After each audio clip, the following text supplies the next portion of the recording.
Bubble City's Dirty Strawberry is a limited edition flavour which was brought out originally at Christmas time in 2019 and then released again in February for Valentine's Day. The product consists of strawberry popping bubbles, strawberry jam, and fresh milk, topped with whipped creams, strawberries, and pistachios. It was priced at $4.49 for a regular and $4.99 for a large. Bubble tea originated in Taiwan in the 1980s, and since then, it has become increasingly popular, especially in the last decade.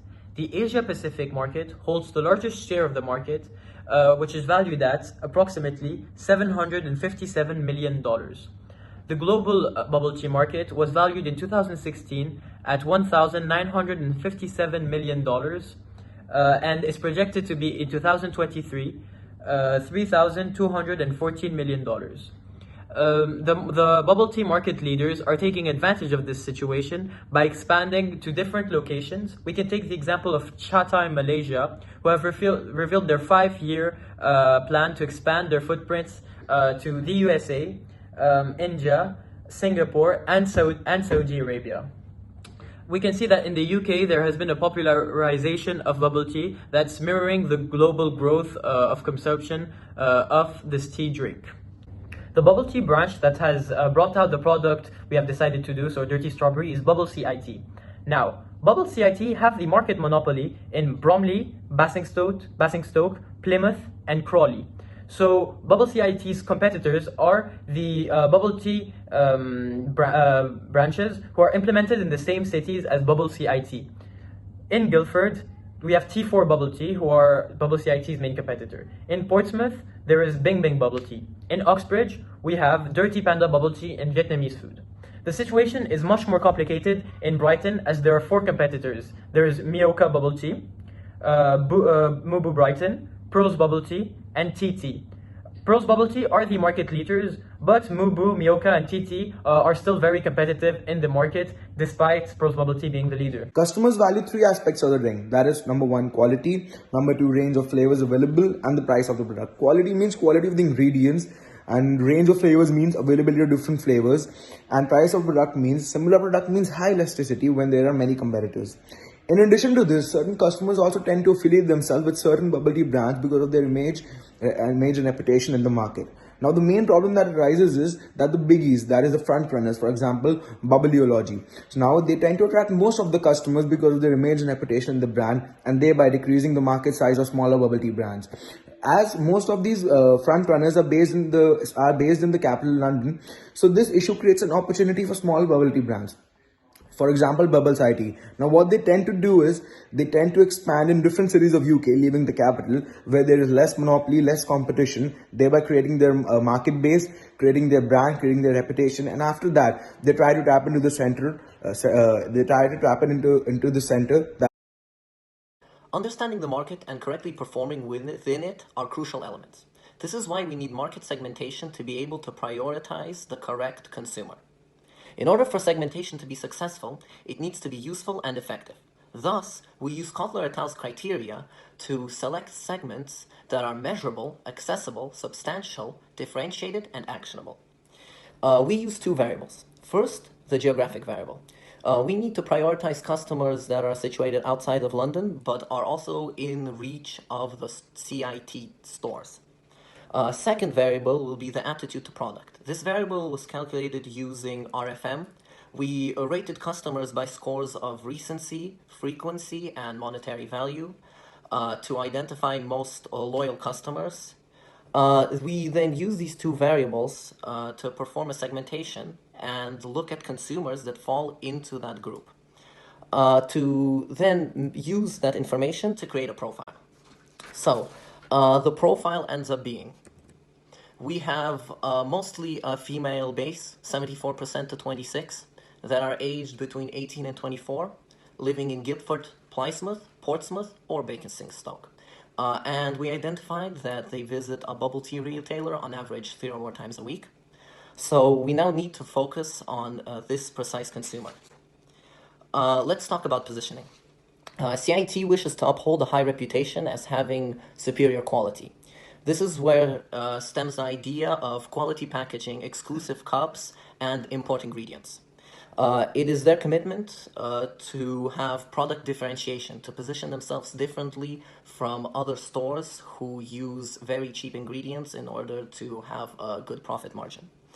On top of that, CIT is dedicated to image differentiation through showing authenticity and freshness in its products. He and I are going to talk about the marketing mix. First, we have the place.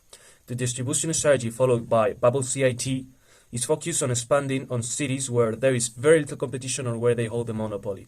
This is why they have shops in small cities such as Bromley, Basingstoke, Plymouth, and Crawley. They also deliver via Deliveroo and Just Eat, something that has helped the brand expand. Speaking of the product, the Dirty Strawberry was considered as a unique and exclusive product, not only among the competition but also inside Bubble CIT's product mix. First of all, it is a limited edition product, which means it was designed in order to target a lot of sales in the short run.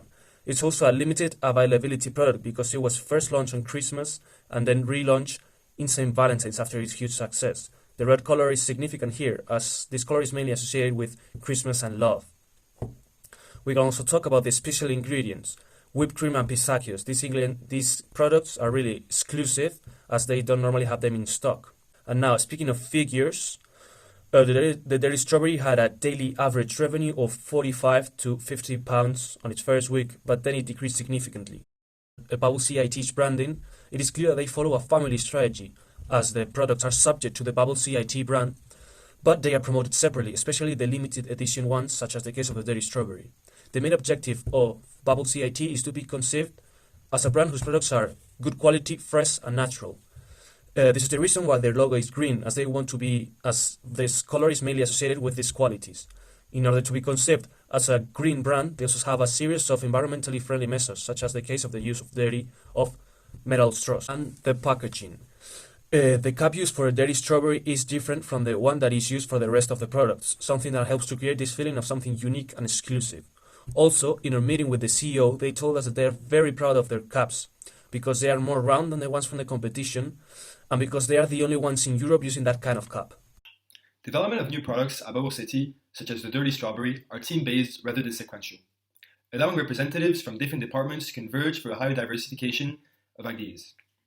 A clear analysis of the market is made through the new product development process, or NPD. The first stage of NPD involves crowdsourcing, and as Bubble City customers seem to prefer milk tea-based bubble teas, the company opted for a multiplication strategy to create the Dirty Strawberry. The Dirty Strawberry was then market tested through a controlled strategy, as Bubble City operates with a low consumer base, making it risky to start a full campaign straight away, as costs would be much higher, obviously. The product's success on Valentine's 2020 convinced the company to opt for revival as a product life cycle strategy by relaunching the product in April. Bubble City operates in small cities with little to no competition in order to benefit from low rent costs. This follows the cost-oriented approach, or cost-plus pricing, where the company attempts to decrease both fixed and variable costs as much as possible for the production of the Dirty Strawberry in order to make profit from a standard markup on the cost of the product. Bubble City therefore does not need to consider competitor approach pricing, as they already benefit from little competition. Value-based pricing is also not adopted, as Bubble City operates with a low customer base. This, however, allows Bubble City to benefit from asymmetric information and set a premium pricing strategy for the Dirty Strawberry, as a limited edition label makes it more attractive to customers. Bubble City, however, justifies their uppricing for their limited product by promoting their healthy and environmentally friendly identity. As for the difference in price between the regular and large size Dirty Strawberry, there's only a 50 pence difference between the two sizes. The low difference in price aims to increase the consumer marginal utility of purchasing a large size, thus increasing the company revenue. Price fencing and buyer identification aren't used for the product, on the other hand, as it is an inelastic product with a lot of substitute goods. Finally, according to the CEO of Bubble City, no discounts are made on the products, as the company has observed discounted products often lead to a high decrease in demand when the discount ends. In terms of promotional strategy, Bubble City uses a variety of tools such as advertising, sales promotion, and public relations. Bubble City uses their Instagram to communicate on a wide geographical level at low cost per expense. They use their Instagram to hold contests and giveaways which will increase their customer engagement as well as their brand awareness. Their Basingstoke branch collects milk bottle tops which can be taken to be recycled. They show their support for International Women's Day by posting to Instagram, showing their support for their female staff. On top of this, their awareness of bigger global issues, such as the environment, creates a feeling of solidarity which customers can notice and support. They also work to build good public relations, engaging in sponsorships with university societies, such as sponsoring events at the University of Surrey's Abacus, as well as the Brunel University's London Abacus Society.